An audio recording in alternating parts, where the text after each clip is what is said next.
A Course in Miracles, Workbook for Students, Lesson 92. Miracles are seen in light, and light and strength are one. The idea for today is an extension of the previous one. You do not think of light in terms of strength and darkness in terms of weakness. That is because your idea of what seeing means is tied up with the body and its eyes and brain.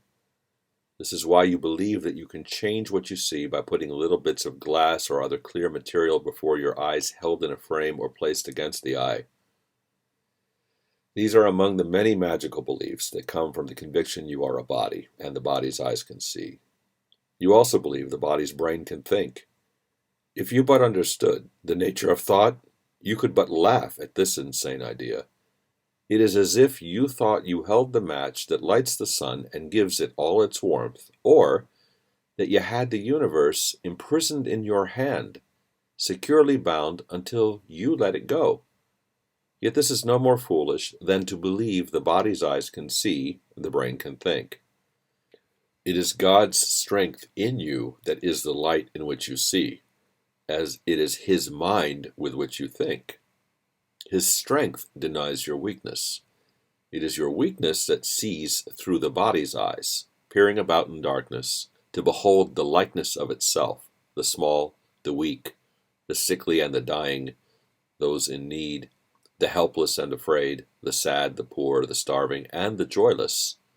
These are seen through eyes which cannot see and cannot bless. Strength overlooks these things by seeing past appearances. It keeps its steady gaze upon the light that lies beyond them. It unites with light of which it is a part. It sees itself. It brings the light in which yourself appears. In darkness, you perceive a self that is not there. Strength is the truth about you. Weakness is an idol falsely worshipped and adored, that strength may be dispelled and darkness rule where God appointed that there should be light. Strength comes from truth and shines with light its source has given it. Weakness reflects the darkness of its maker. It is sick and looks on sickness, which is like itself.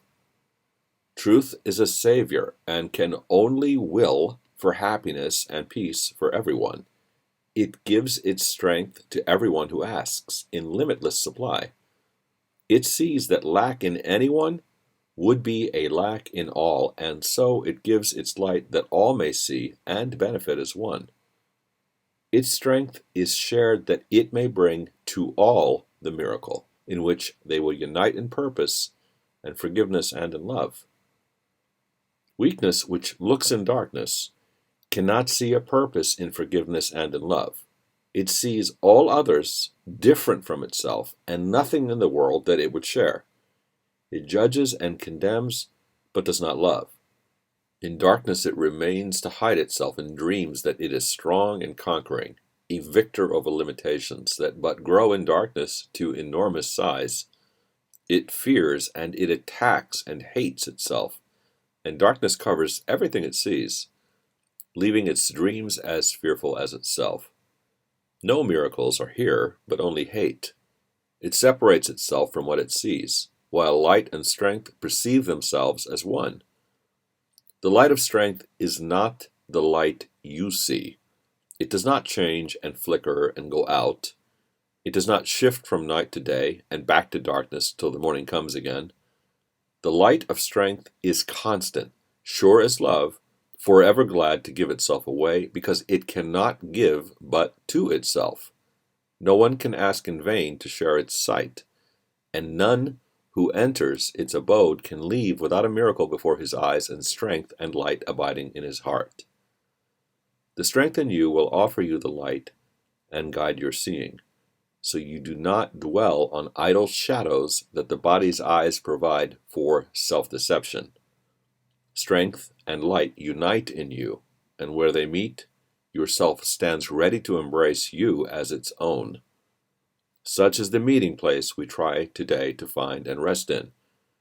For the peace of God is where your self, His Son, is waiting now to meet itself again and be as one. Let us give 20 minutes twice today to join this meeting. Let yourself be brought unto yourself. Its strength will be the light in which the gift of sight is given you. Leave, then, the dark a little while today, and we will practice seeing in the light, closing the body's eyes and asking truth to show us how to find the meeting place of self and self, where light and strength are one. Morning and evening we will practice thus. After the morning meeting, we will use the day in preparation for the time at night, when we will meet again in hope and trust. Let us repeat as often as we can the idea for today and recognize that we are being introduced to sight and led away from darkness to the light, where only miracles can be perceived.